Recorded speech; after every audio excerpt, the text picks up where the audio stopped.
창세기 13장 1절부터 마지막 18절까지의 말씀, 저와 여러분이 한 절씩 교독하시고 마지막 18절 말씀 함께 읽도록 하겠습니다.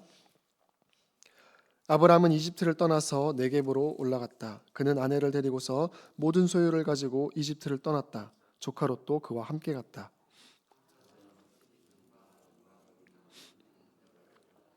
그는 네겝에서는 얼마 살지 않고 그곳을 떠나 이곳저곳으로 떠돌아 다니다가 베델 부근에 이르렀다. 그곳은 베델과 아이 사이에 있는 예전에 장막을 치고 살던 곳이다.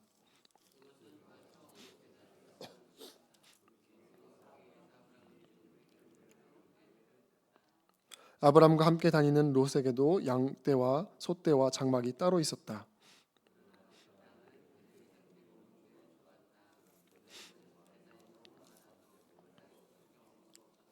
아브람의 집짐승을 치는 목자들과 롯의 집짐승을 치는 목자들 사이에 다툼이 일어나곤 하였다. 그때 그 땅에는 가나안 사람들과 브리스 사람들도 살고 있었다.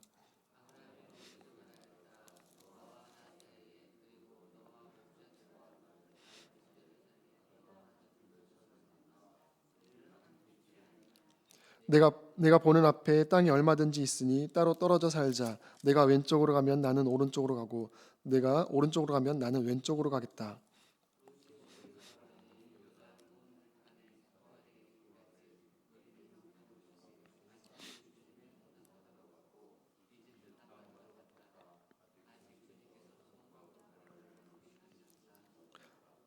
롯은 요단의 온 들판을 가지기로 하고 동쪽으로 떠났다. 이렇게 해서 두 사람은 따로 떨어져서 살게 되었다.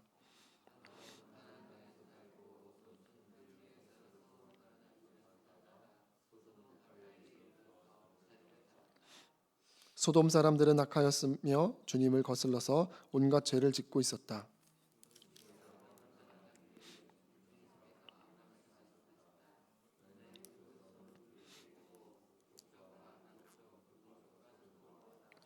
내 눈에 보이는 이 모든 땅을 내가 너와 내 자손에게 아주 주겠다.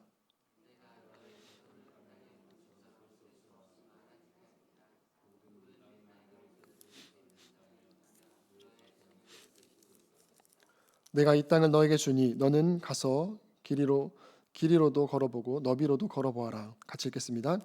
아브람은 장막을 거두어서 헤브론의 마물에 곧 상수리 나무들이 있는 곳으로 가서 거기에서 살았다. 거기에서도 그는 주님께 제단을 쌓아서 바쳤다. 아멘. 네, 오늘도 이른 아침 특별히 눈길을 뚫고 이 기도의 자리에 찾아오신 성도님 여러분, 환영하고 축복합니다. 우리 하루의 시작을 함께 하시는 분들과 우리 함께 바라보면서 한번 인사하도록 할까요? 샬롬하고 인사하겠습니다. 샬롬, 샬롬. 네, 잘 오셨습니다. 우리가 지난주에 함께 살펴본 것처럼 바벨탑 사건 이후에 인간은 바벨탑 사건에서 하나님처럼 높아지려고 했고요. 하나님께서는 그 이후에 언어를 흩으셔서 온 인류를 여러 민족과 또 여러 지역으로 흩으셨습니다. 그런데 하나님은 그 자리에서 역사를 멈추지 않으시고요. 하나님의 구원 역사를 계속해서 이어갔습니다. 한 가게를 택하셨고 그 중에 한 사람 아브람을 부르셔서 모든 족속이 모든 민족이 그로 말미암아 복을 얻게 될 것이다라는 놀라운 약속을 주십니다. 이제 아브라함은 그 약속을 붙잡고 고향과 아버지의 집을 떠나는 믿음의 걸음을 내딛었습니다. 근데 우리가 잘 알고 있듯이 그 믿음의 길은 결코 평탄하지는 않았습니다. 약속의 땅이 있었지만 기근이 들었습니다.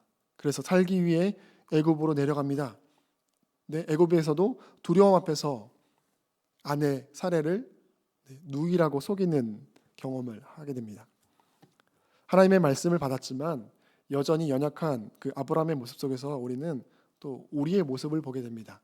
예배를 드리며 말씀을 들으며 마음 먹었지만 또 삶의 상황 가운데에서 실수하고 넘어지는 우리의 모습입니다.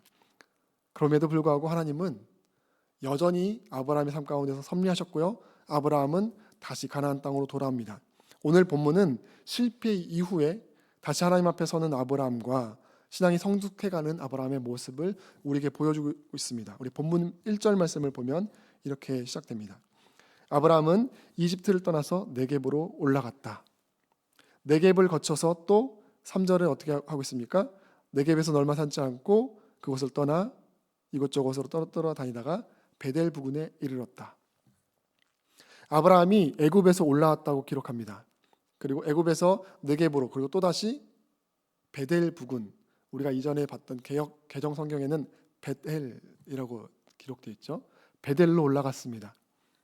네겝에서 베델로 올라가는 이 여정이 우리가 보면 지리적으로 이동한 것 같아 보이지만 사실은 그렇지 않습니다. 지리적 이동일 뿐 아니라 영적으로 다시 하나님께 올라가는 모습이었습니다. 베델이 어디입니까? 그 이름 하나님의 집이죠. 3절과 4절 말씀에 설명해 주고 있습니다. 3절 뒷부분을 보면 그곳은 베델과 아이 사이에 있는 예전에 장막을 치고 살던 곳이다. 그곳은 그가 처음으로 제단을 쌓은 곳이다. 어디로 왔습니까? 처음으로 제단을 쌓은 곳. 이전에 단을 쌓았던 자리로 다시 돌아가서요. 주님의 이름, 여호와의 이름을 부르고 있습니다. 우리가 성경 말씀 유심히 살펴보면 아브라함이 이전에 머물렀던 곳, 특별히 네겝이나 이집트에서는 하나님의 이름을 불렀다. 예배에 대한 언급이 없습니다. 그러나 베델에 돌아와서 주님의 이름을 부르고 있습니다. 이것은 어떤 것을 보여줍니까? 아브라함이 그동안의 연약함들, 불신앙의 모습들, 자기 꾀를 버리고 다시 하나님을 향한 믿음, 헌신을 새롭게 고백하고 있다는 모습을 우리에게 보여주고 있는 것입니다. 실패한 이후에도 아브라함이 가장 먼저 한 것은 자신의 실패 상황을 정리하는 것, 새로운 계획을 세우는 것이 아니라 예배의 자리로 나아간 것이었습니다. 다시 예배를 회복하는 것이었습니다. 사랑하는 성도 여러분, 신앙의 회복은 언제나 여기서 시작됩니다. 어디요? 문제 해결보다 다시 하나님 앞에 서는 것, 다시 하나님을 예배하는 것에서부터 시작이 되는 것입니다.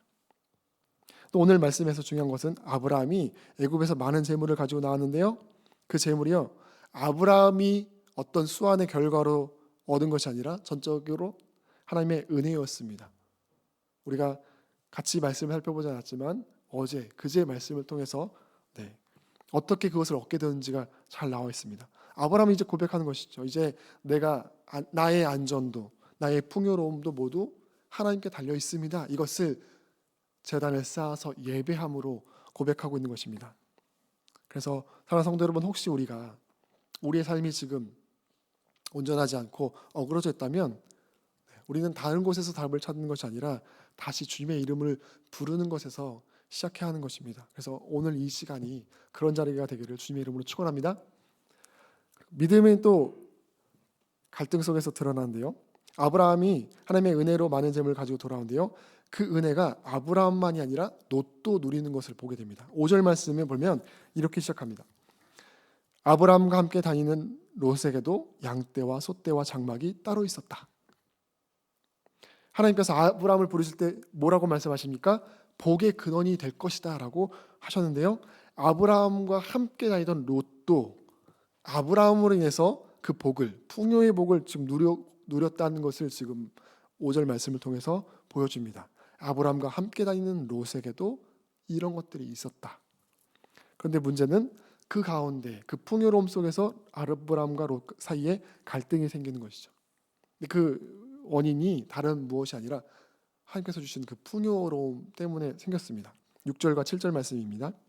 그러나 그 땅은 그들이 함께 머물기에는 좁았다. 그들은 재산이 너무 많아서 그 땅에서 함께 머물 수가 없었다. 아브라함의 집짐승을 치는 목자들과 롯의 집짐승을 치는 목자들 사이에 다툼이 일어나곤 하였다. 소유가 많아지자 가축을 수용할 땅이 부족해졌고 목자들 사이에 다툼이 일어납니다. 중요한 것은 약속의 땅에서도 갈등이 있다는 것입니다. 우리가 잘 알고 있지 않습니까? 믿음의 길을 가는 걸음이 그 가운데도 많은 갈등이 있다라는 사실입니다.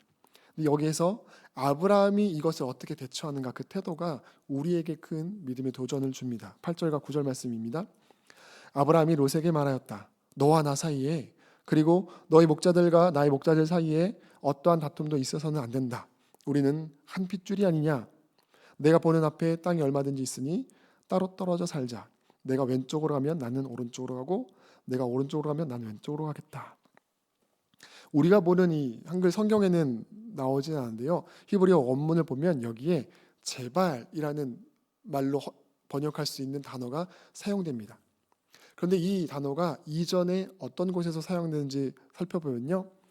이집트에 가면서 아브라함이 아내 사레에게 자신의 생명을 구걸하면서 나의 누이라고 얘기해달라라고 말하는 부분에서 아브라함이 이 단어를 제발이라는 단어를 사용했습니다.